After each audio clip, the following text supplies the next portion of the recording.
Hello everyone, and welcome to my UK Royal Family News channel. I hope everyone is having a wonderful day. Before we begin, please hit the subscribe button and give this video a thumbs up. The Wise Counsel Given to Beatrice and Eugenie by Sarah Ferguson.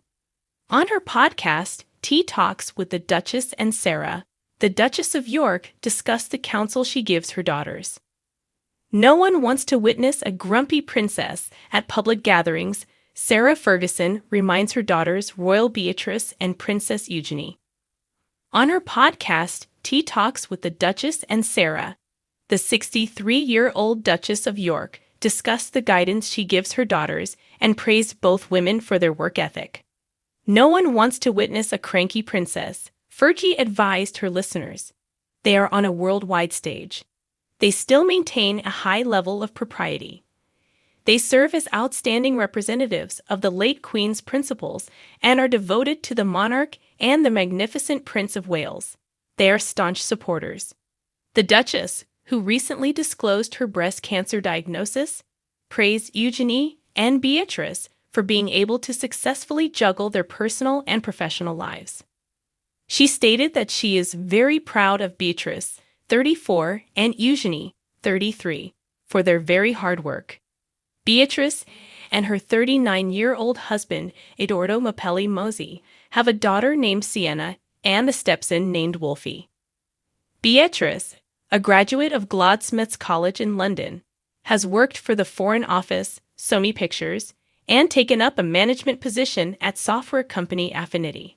Ernest, who was born earlier this month, and August, who was born in August, are Eugenie and Jack Brooksbank's two sons. She earned degrees in English literature and art history from Newcastle University before taking the job as director of the Hauser and Wirth Gallery in London. They are both working mothers, the Duchess of York said to her podcast audience. My daughters are amazing. It has both the private and public aspect. Working or not working is not the issue. They put in a ton of effort both in private and in public. The sovereign grant, an amount provided by taxpayers in the amount of £82.2 million, does not provide Beatrice and Eugenie with any income. The princesses have maintained careers apart from the royal family, but that hasn't stopped them from having active social lives, being photographed at events, and taking vacations.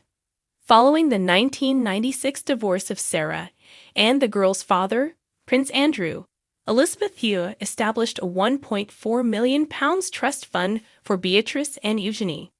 According to reports, the Duke of York personally spent more than £400,000 on his daughter's private school tuition.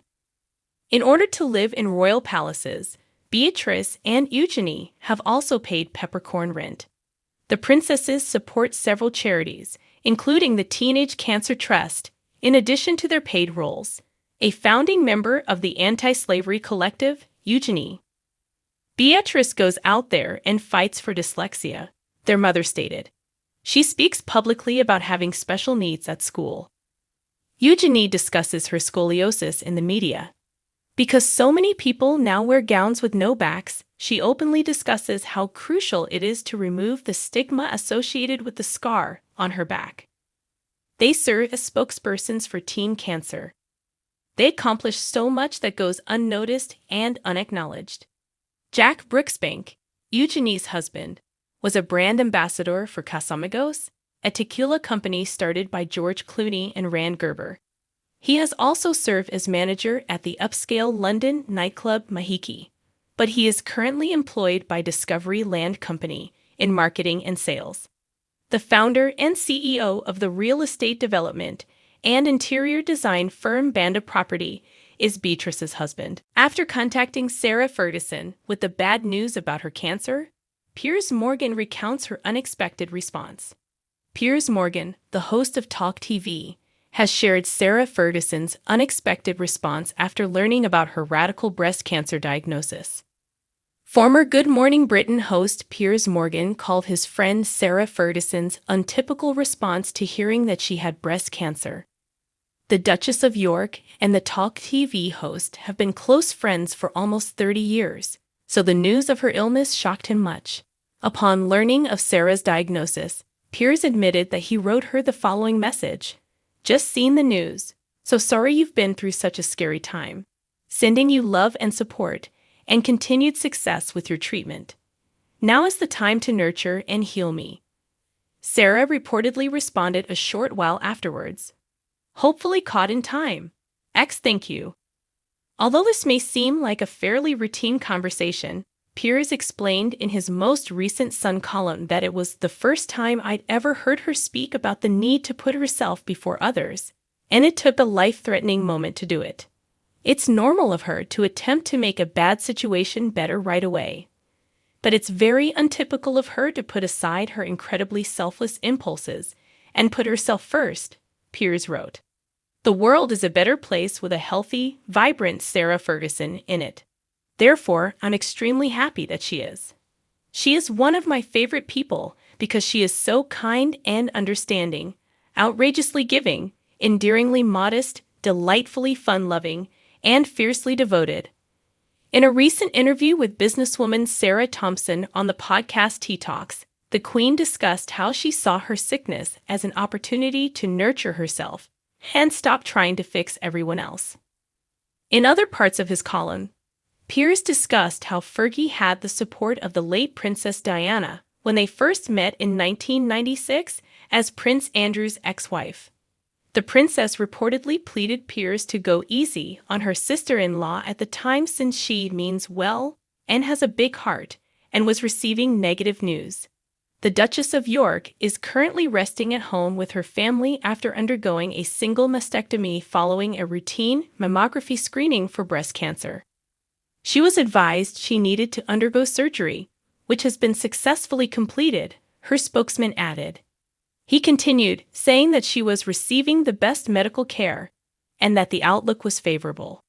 The late Queen Elizabeth II and other senior royals were previously treated at the King Edward VI Hospital, where she received the treatment earlier this week. Unusual details of Sarah Ferguson and Prince Andrew's relationship at Royal Lodge are revealed. The Duke and Duchess of York, who divorced in 1996, are still close friends and occasionally house together at Andrew's Windsor estate while she is visiting the UK. Following her unexpected breast cancer diagnosis, Sarah Ferguson underwent a single mastectomy.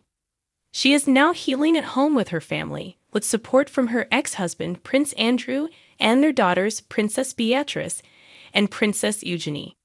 When visiting the UK, the Duchess continues to live at Royal Lodge in Windsor with Andrew, claiming they are the happiest divorced couple in the world. The Duchess is resting at home after surgery, where she lives with Andrew despite the fact that they divorced 27 years ago, according to the Duchess representatives. Following their joyous marriage in 1986, the prince's naval career soon caused the couple to spend months of the year apart. "My deal was that I was marrying my man, who happened to be a prince and a naval officer," she admitted to U.S. TV personality Ernie Manaus in 2010. "But I did not obtain the man. Instead, I obtained the palace. I spent 40 days a year with him when we were married." After allegations that Fergie had an affair with Steve Wyatt, a friend who had supported her when she was exceptionally low, according to her biographer, the couple split up in 1992. Shortly after their split, more controversy erupted when images of Fergie on vacation with her financial advisor and buddy John Bryan sucking her toes surfaced. As a result, she was cut off from the royal family for a long time. At the time, Queen Elizabeth said the following: "Last week, attorneys for the Duchess of York started talking about a formal separation for the Duke and Duchess. Until these discussions are finished, nothing will be said," the statement reads. Later, the couple was divorced in 1996. Fergie's relationship with the royal family has significantly improved in recent years, and she has remained by Andrew's side throughout their co-parenting and grandparenting endeavors. The Duchess has been a guest at Royal Lodge since 2008 when visiting the UK, but she does not consider it her permanent residence, as she stated in the Sunday Times, "I travel a lot, and I've always been able to make wherever I am home." The same family photos and aromatic candles surround me when I stay in a hotel. I have the good fortune to stay at Royal Lodge when I'm in the UK. It would be arrogant of me to refer to it as my house. On her podcast Tea Talks, Fergie stated that since receiving her diagnosis, it has changed her life, and she has pledged to get super fit while recuperating with her family. Thanks for watching. If you like this video, so please don't forget to subscribe my channel and don't miss any update.